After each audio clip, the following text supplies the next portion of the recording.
Welcome to Tent Talk, the podcast with Nancy McCready, where we talk about life under the big tent of God's presence and the provoking process of discipleship. Here we go. Hey everybody, welcome to Tent Talk. This is Nancy McCready. Join me over these next few episodes in the school of my friend. Who is my friend? The Holy Spirit. The same one who was the friend of Jesus and enabled him to live as he did. Now, we must step into that same school of this friend who has been sent to us by the Father, if we are going to live as these bold brethren, if we are going to live unto the Father and be to our generation who we were meant to be. So here we go, my friends. Let's stay together in it. Hey everybody, greetings from Poland. I'm sitting in front of a really awesome fire in the home of a friend and her parents that have allowed me to stay. And so I'm thinking this morning on the school of my friend. And I think over these next few episodes, I will just bring some thoughts to you as I am in the school of my friend. And this friend, of course, is Holy Spirit. The school of my friend. You see, we never stop learning of Him. We will never conquer the knowledge of God. And so this is a part of us coming into a place of rest.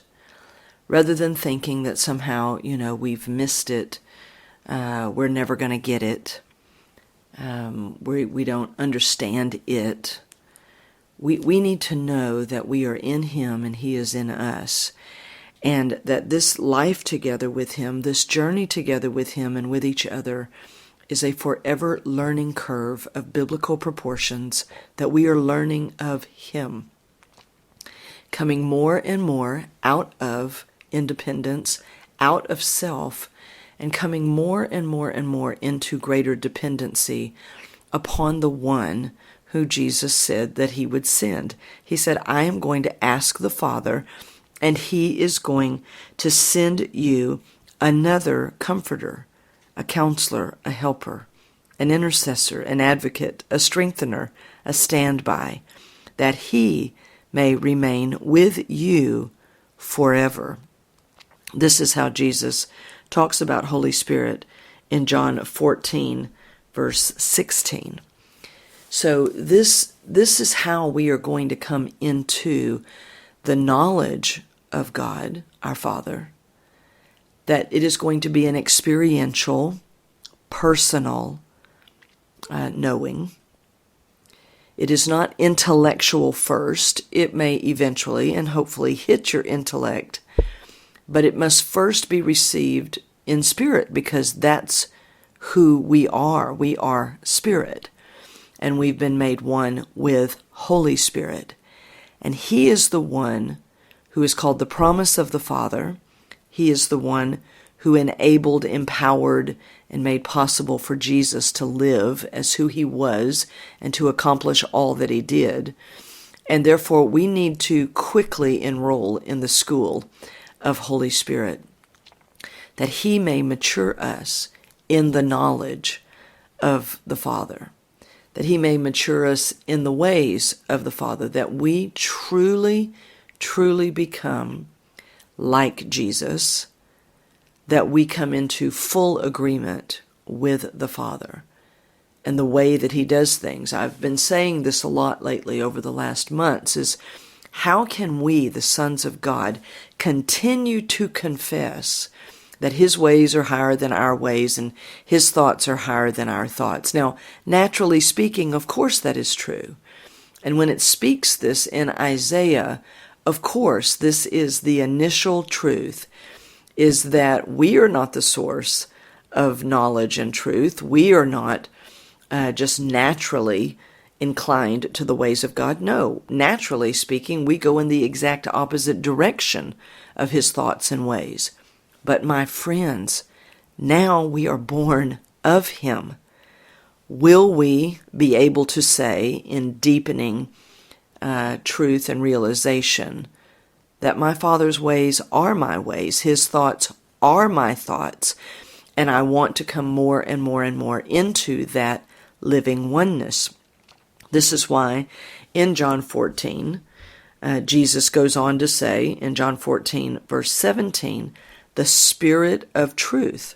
This is Holy Spirit, the Spirit of truth, whom the world cannot receive, cannot welcome, cannot take to its heart, because it does not see Him or know and recognize Him, but you know and recognize Him, for He lives with you constantly and will be in you. Jesus goes on to say in verse 18, I will not leave you as orphans, comfortless, desolate, bereaved, forlorn, helpless. I will come back to you. Do you see that the Father, the Son, and Holy Spirit move in such oneness, such humility towards each other, that one is always making a way for the other? And as they live this way, this is the life of God Himself. This is the life they have now put within us when we are born again. And this is the life that we must learn. That's why I'm always saying, and I got this from J. Oswald Sanders, that discipleship is learning that becomes a lifestyle. You see, we are learning in this school of my friend, in the school of Holy Spirit. We are learning their style of life. We are learning the way of their life, that we might be one with them. Their ways are our ways. Their thoughts are now our thoughts. As we are maturing, as we are becoming more like them, as we are going from stage to stage, phase to phase, level to level, these things that we quote, these things that we say, are they becoming real, or are they simply a well-formatted speech that we give, a sermon that we preach? Are these just things that we say, or are they becoming the living way inside of us? So in John 14, as Jesus speaks, he goes on to talk about all of this right in the middle of, the betrayal that's about to happen with Judas. He's right in it after he's just told Peter at the end of John 13. The last verse of John 13 is where he's telling Peter, you're about to deny me. And then in 14, he's talking about Judas betraying him. Do you understand who is it? Who is it that is all in the midst of that with Jesus, enabling him to keep going? Is Holy Spirit. And this is why he's talking about him. He's in the midst of denials, betrayals, going into the most solitary moments of his life. Who is he speaking of? Who is he promoting? Who is he talking about as this comforter? It's the one who is comforting Jesus. It is the one who is empowering Jesus. It is the one who is strengthening Jesus. It's Holy Spirit. And I want us to be mindful of this, because I don't want you to see these episodes as disjointed teachings on different things. As the Father is provoking me to think about this breed of fellowship, about these bold brethren that we are going to live as in this hour of history. As I'm thinking upon all of these things, they are connected, my friends. These are not separate teachings. This is a way of life.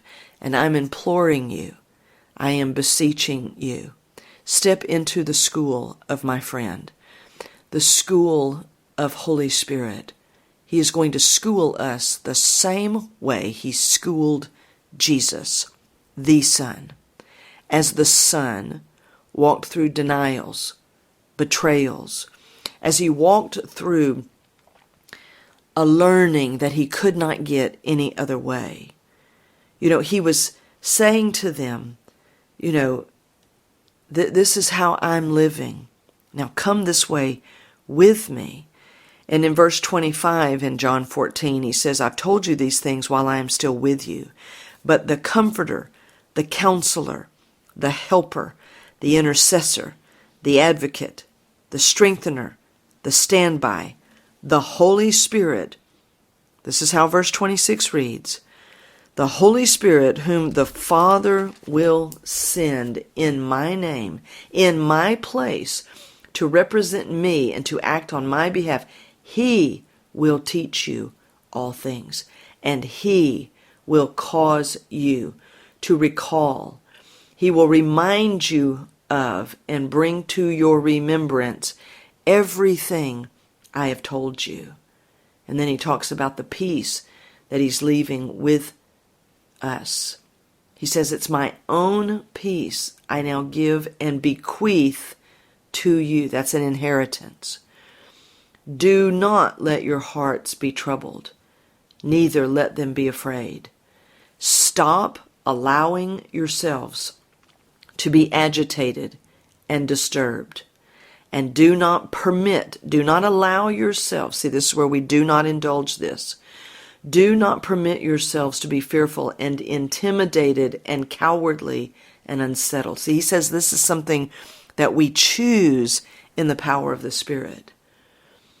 And he goes on and he says in verse 30, I will not talk with you much more, for the prince of the world is coming, and he has no claim on me.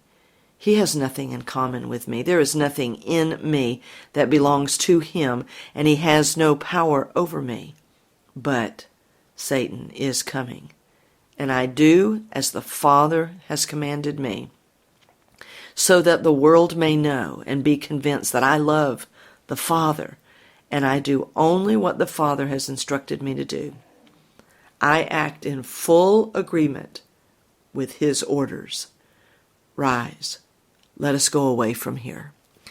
You see, all schooling, my friends, eventually results in real decisions, in real living, in the midst of whatever we're in. Jesus was in it. You cannot take his words and isolate them from his living, breathing dependency upon Holy Spirit and the Father. And this is the way we've been given to live.